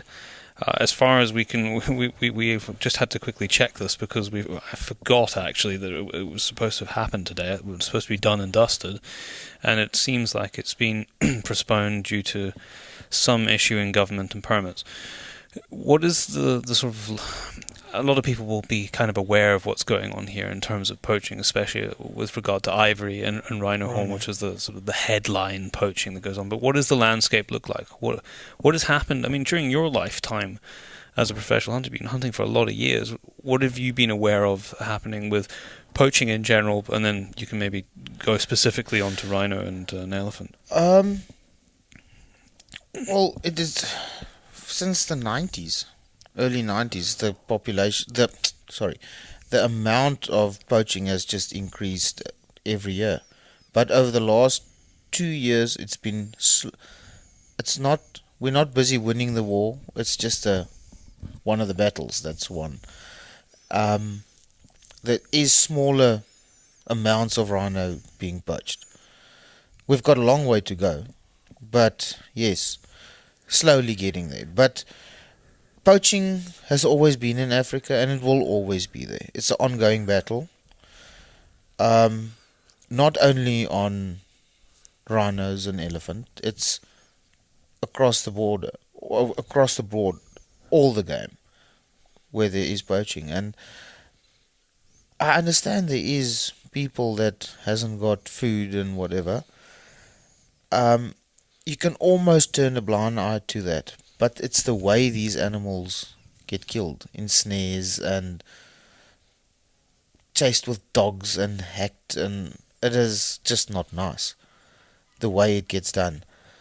A lot of animals get wounded and yes, and left and die pretty horrendous deaths. Yes, that is the problem I've got with the whole poaching, and it's the way the poaching is done. But nowadays, poaching has actually become a sport. A sport? Amongst certain communities. Really? Where it's like almost like a betting game with bragging rights. Whose dogs is the best and who gets the most animals. And now that is just wrong. End of story. So that's got nothing to do with I'm hungry? No, nothing. Unfortunately, that is something that is... And this is something is increasing, thing. Is it? It is kind of increasing, but the only advantage of this whole rhino and ivory poaching, is nature conservation, and everybody is fighting poaching. Mm-hmm. So there is more funds available, everybody's trying harder, and even the sentences is getting harsher over the last couple of years because. And that's irrespective of what you're poaching. It doesn't matter. You It's don't like know whether somebody's poaching, yes. rhino or whether they're poaching something else. So you're saying that because of the increased efforts, because of the focus on those specific species, it's actually helped across the board. Yes. That's the only good thing that's come out of this whole rhino horn and ivory. I mean, what do you think about rhino horn and rhino horn trade? I mean, as we said, we just said it was supposed to have happened today, and now it's been postponed again. There is the opportunity here if it goes ahead in the next. It said a day and a half when I just checked now, that we could have the first official legal trade of rhino horn. Is that going to help? I mean, it's an impossible question for you to answer, but what do you think? It's very difficult to say, but I kind of think. If it was legal and you could cut out the black market area, maybe if there's no market and it's legal to buy it. Okay, let's start from the very beginning. There's actually no point in using rhino horn for medicinal purposes. I'm glad you started there, actually. Because there's no difference between your fingernails and a rhino horn. Yeah. It's exactly the same thing. So I don't think it's got. Well, there's no proven medicinal values in this. Yeah.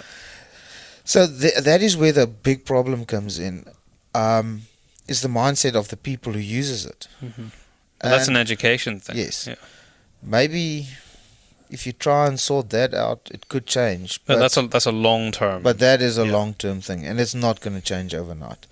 So while that mindset is still there, if it is legal and it's maybe even cheaper to buy the stuff legally, you might be able to sort out the poaching slowly. That if you can get legal stuff, why do you want to take the risk of buying illegal stuff? And actually there is a lot available on the market, rephrase, that can be on the market, because obviously animals die. Rhinos die of old age. But also it can be harvested. You can harvest it and keep, if something dies, keep it. And then put it on the market. So I think I've always said, yes, it could help, but we just won't really know until we won't know until it's. I mean, it has its opponents, but my opinion is, and I think certainly when you hear Ivan Carter speak, we have to do something different, because what has been, although you said that it has reduced ever so slightly, it's far from being a resolved issue. No, and by trading it, there's actually a film coming out called Trophy, which I haven't seen, but I've seen some quotes from there, and I can't remember if it's John Hume himself who's actually running it's his rhino horns. I think he still has the largest density of rhino anywhere in the world. And they have, for anti-poaching measures, been cutting the horns of their rhino off, which doesn't harm them at all. It's like cutting your fingernails, and they're being kept in safes wherever. I don't know where the hell he keeps them. Somewhere very safe. But he was saying that there, and I assume this is true, that there has never been, while a species has been farmed, a species has never become extinct. Well, it has been farmed and had a value. Which would make sense to me. That makes sense to me as well. Yes. So I'll assume that that's true, and it does make sense. Unfortunately, and it goes back to what you were saying about game and value. Undoubtedly. Unfortunately, a rhino without a horn just doesn't look like a rhino anymore. That's the sad thing, isn't it? I would like my children to see one day a rhino with horns. It's a very good point, that. And it's pretty. I see more rhino these days without horns, yes. Because the risk is too high. That said, I do know that I can't remember who I was speaking to now. It could have been when I did that little bit of anti-poaching stuff, and I was on John Hume's farm a few years ago, and that was that because a lot of rhino now no longer have their horns, instead of the poachers coming in and knocking out one rhino and getting, I'm not entirely sure how many, it's 4 kilos or 5 kilos or 4 or 5 kilos, yeah. Of horn, they're going to wipe out a couple, because now they only have the little stubby base, stubs at the bottom, yeah. which weighs whatever it is, half a kilogram, a kilogram. Apparently it is the most valuable part.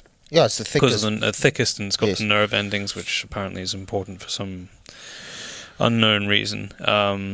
So in a way, it may have, in some circumstances, perpetuated an increase in rhino poaching, because they need to kill more to get the same amount of Yes. weight. But what do you do?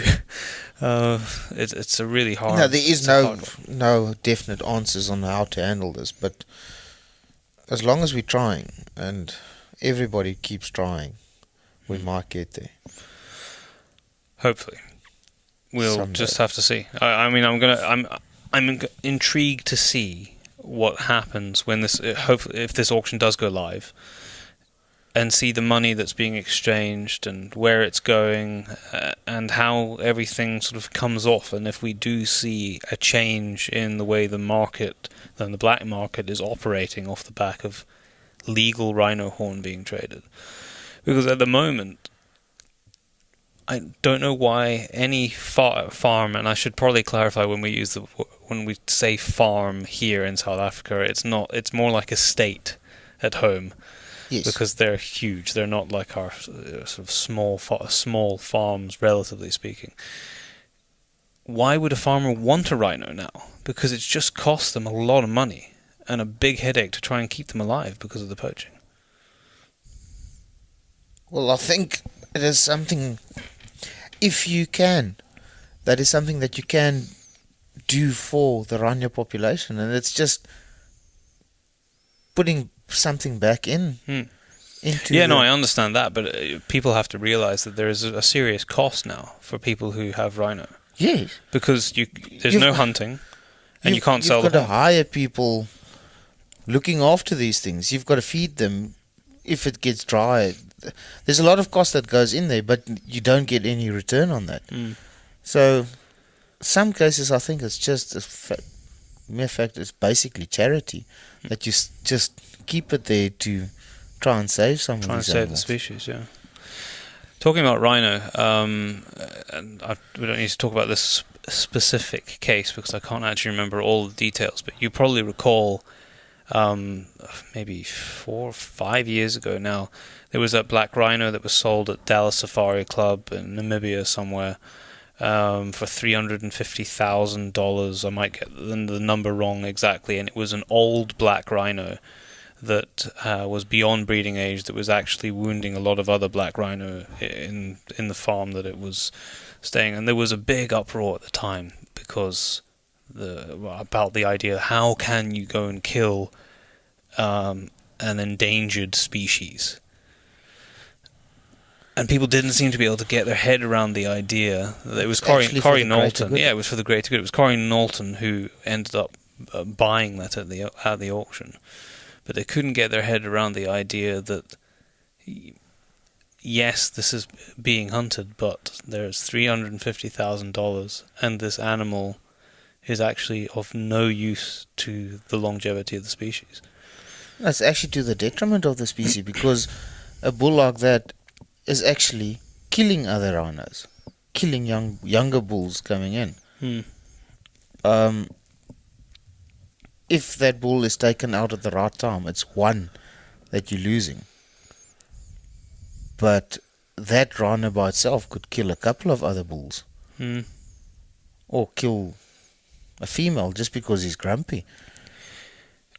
And it's people's inability, generally speaking, I'm talking about the general population, if you want to phrase it like that, the inability to remove emotion from just pure logic of something that could be really good for a species frustrates the hell out of me, because that is a great example where it was very clear, because the rules were set down when that auction took place, that money was going to go into the protection and anti-poaching of rhino. This wasn't one man somewhere pocketing $350,000. It was for the good of the species, and yes, that animal was going to die because someone was going to go and hunt it. But just like you've said, by that animal being hunted, it was probably going to save a whole bunch of other things, or he was going to have to spend the rest of his life in a little penned camp somewhere and just die of old age. Yes. And achieve absolutely nothing.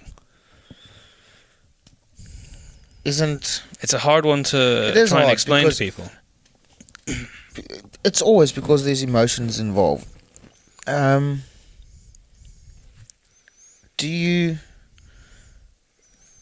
Does these people know what it looks like when animals is old and they're busy dying? Isn't one good shot, taking it out, a better way to go?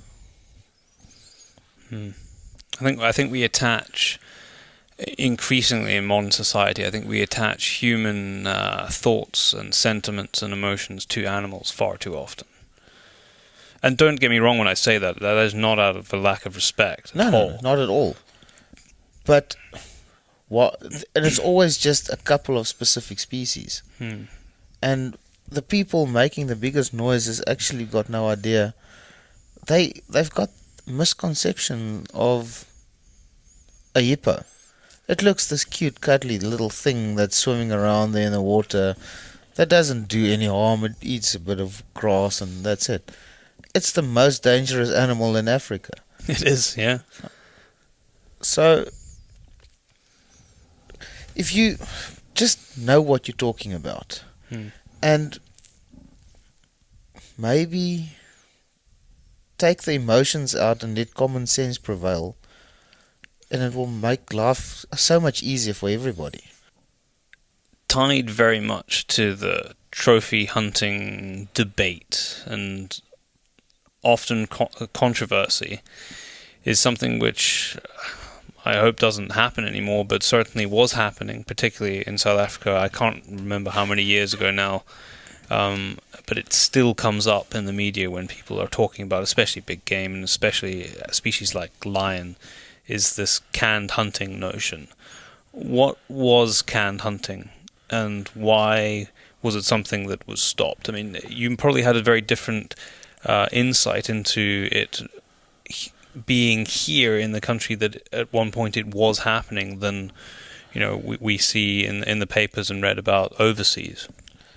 Luckily, I was in the fortunate position of never getting involved in anything like that. But I think where it started was, it was all greed, basically.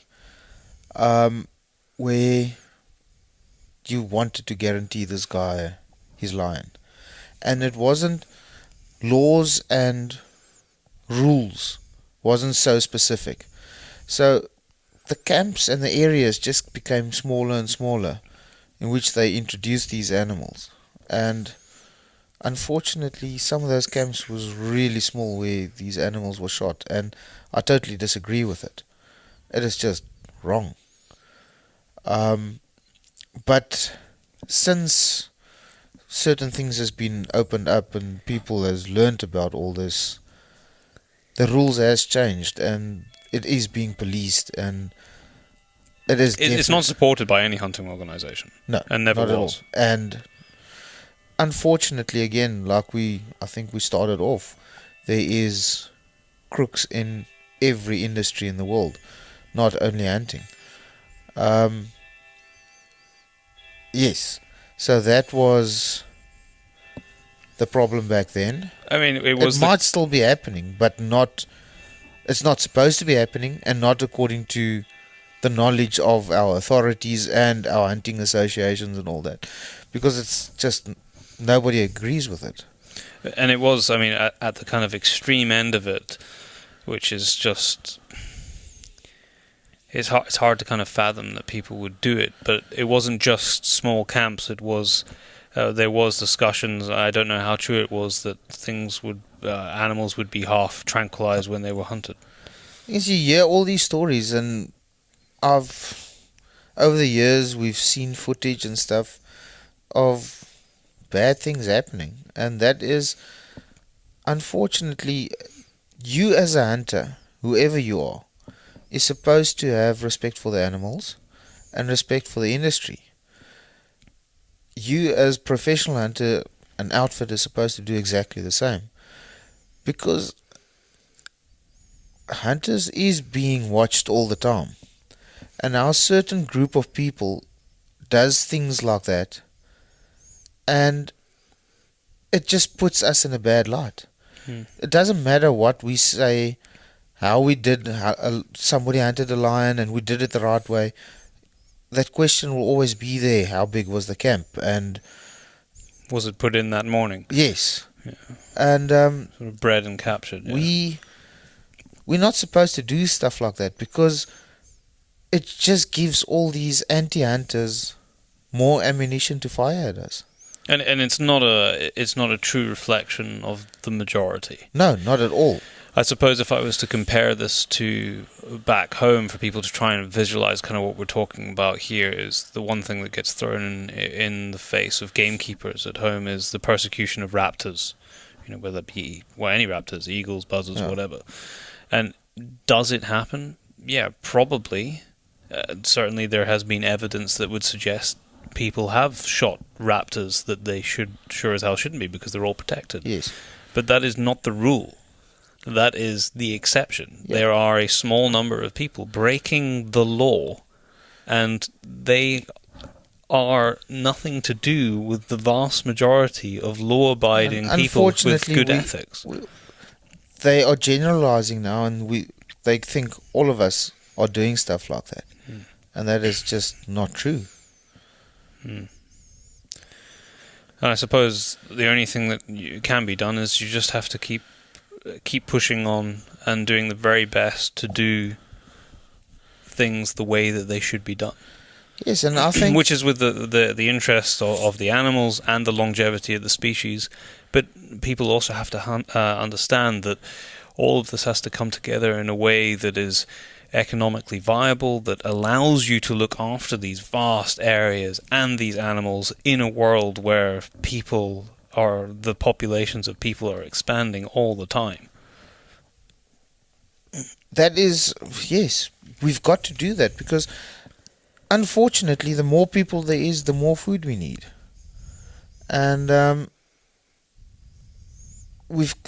if you haven't got kudus there, you've got to have cattle there, because at the end of the day, there's only that much land. We can't make more land. No. And we are still putting food back into the food chain for all the people, yes, but we all should play our part in doing this as ethically and humanely as possible. Mm-hmm. Across South Africa and all the way up through Africa, there is some fantastic examples of where having hunting in these areas is basically what kind of keeps them alive. It's what allows people to be fed. It's what gives people jobs. There's a lot more that goes into it, and there's a lot more supported by it than people can maybe imagine if they haven't seen it from the ground up here. Well, if you just think about it, it's not only animals and gun dealers that's making a living out of this. Your normal IT guy, he's designing websites for all these people. You've got people just doing your bookings for you. And then you've got all these people, you've got professional hunters, you've got accommodation. A McDonald's on the airport is making money out of this, because there's guys coming into the country, they're buying curios, he's got to eat. It's a big circle of people that is actually getting jobs out of this. Mm-hmm. And we've countries like Zambia. I remember reading when Zambia closed their hunting down, which is now open again. Open again now. They did some studies there about protein intake of the very rural places. I'm talking the concessions in the middle, arse end of nowhere. And basically, the protein consumption went to nothing, a little bit of fish, and that was about it. For a while, and then all of the bushmeat poaching ramped up because people were not being paid because there were no jobs. There was no jobs. And whereas a lot of those places, the staff who work in all the sort of concessions in camp would get given the meat as a byproduct of all the hunting. Yes. They now had no money and no meat and no money to go and buy meat that they were no longer being given. And not only the staff, the people working there, African people are generous people. You would go back home, you've got a leg of buffalo. You can't eat that all by yourself. So the whole community is getting some of that. Mm-hmm. And there again, there was no income. So who's going to look after these things? Nobody's looking after them, so you just poach them. Nobody's making a cent out of the story. It has no value. Tourism dropped. And as soon as they opened up the hunting, the tourism increased again. And people were looking after the game again. And by all accounts, I think they're doing all right now, though. Yes. Yeah. Everything, the poaching's reduced. Poaching's reduced. Tourism is up. Everybody's happy. DFM, we could talk about this and tell people a whole heap of very cool stories, and you have about 100 times more stories than I have to tell. But I suppose we're going to have to draw close to this at some point. And I can just only promise that when I come back here next time, I will do the same again. We will sit down and chat. We're hiding from the cold, actually, today because it's bloody freezing hopefully outside. Next time we can sit next to a fire. Yeah, exactly. Outside. And we can maybe even get one or two other people. Maybe we can pull in some of your PH friends, and yes. I can bring a couple more headsets, and we can have drink a brandy and whiskey around the campfire and have another sort of informal discussion and share stories. Sounds good. It would be good. Yeah. And if you're thinking about coming to Africa, laugh short. Follow your dreams, do it. Come and experience it. Yep. Comes with a warning. You'll be back. You'll be back. And that's the end of the show. Join us again in 2 weeks where we don't actually know who the next guest is going to be, or guests. We have recorded the shows, it's just that we don't know which one we're putting out yet. No, we have something to let you into, which is that when this podcast goes out, hopefully there's going to be a discount in our shop for all the t-shirts that we have there, mainly because the stock is starting to run low, so we don't have all the sizes, but if you have a look in the notes there, you'll see what sizes we have left, and they're going to be reduced down to £10 plus postage, and it's going to make way for some new designs and new products coming in the next month or two. Yep, I think there's about one mug left, so if you want to jump in there, that will be discounted as well. We're going to have new mug designs. We're going to have hopefully thermoses that we're bringing to the store as well, because everyone loves a thermos. We like thermoses as well, very handy things. I think that's it, and we're maybe going to bring out maybe a podcast mug, and then podcast mug, and then a different mug as well. Because then we can have podcast competitions where people have got to be in like different locations with their mug or their podcast thermos or something like that. I don't know, but we are going to bring out. We've been actually talking about for about a year now. Is car stickers or something for the podcast show, and then we can do like car competitions if we spot them about when we're going to the game fairs and stuff like that. And if we see the sticker, then we can give that person a prize. The other thing which we're going to be uploading, I would think hopefully within a month of this show going out, so a good reason to keep your eye on our website and social media, is free desktop backgrounds. Oh yeah, we put a thing on Facebook or Instagram, I can't remember, just asking if people would be interested, because we've got loads of people that have gone, oh, we love it, or we've had a few people that have asked, oh, do you mind if I use the picture as my desktop background? And we know that we've one of our listeners in New York, he sent a picture of his workstations a few months back, and it was one of our pictures that I think it was a waterfall picture. So what we're going to do is, so that people actually get the high quality version, where every month or so we're going to put up pictures that maybe you've never even seen before, and you can download the full quality version. And you download them straight from our website, thepacebrothers.com. Yep. There is a new blog post out on the Shane Mahoney podcast, which I just put up today. So go check that out, along with all the other good content that's on there. Yep. Don't forget, you can find us on the Facebook. It's not the Facebook, it's Facebook. It used to be the Facebook when it first came out. Was it? Yeah, apparently. Yeah. Well, I've seen the very early days. I've seen the movie Social Media. Network. No, Social Network, and I think it was the Facebook it took in with, and they dropped the. I think you're right. Okay, so anyway, we're on Facebook. We're also on Instagram, pace_brothers. So if you're on a social media user, find us on one of those. And go and tag us in something that's interesting, just because we like people seeing do what on you Instagram. guys are doing. Yeah, on Instagram, people yeah. really tag us in a lot of stuff, and we promise you, even if we don't reply, or we tend to reply to nearly everything, but even if we don't comment on everything, we do look at everything that people tag us in. Mm-hmm. Yeah, it sometimes takes us a little bit of time to get around to it, but we do, and we appreciate it as well. Yeah, we do. And if you want any more information, go to allthews, thepacebrothers.com. And that's it for 2 weeks. Thanks to the Scottish Association for Country Sports for once again supporting this podcast.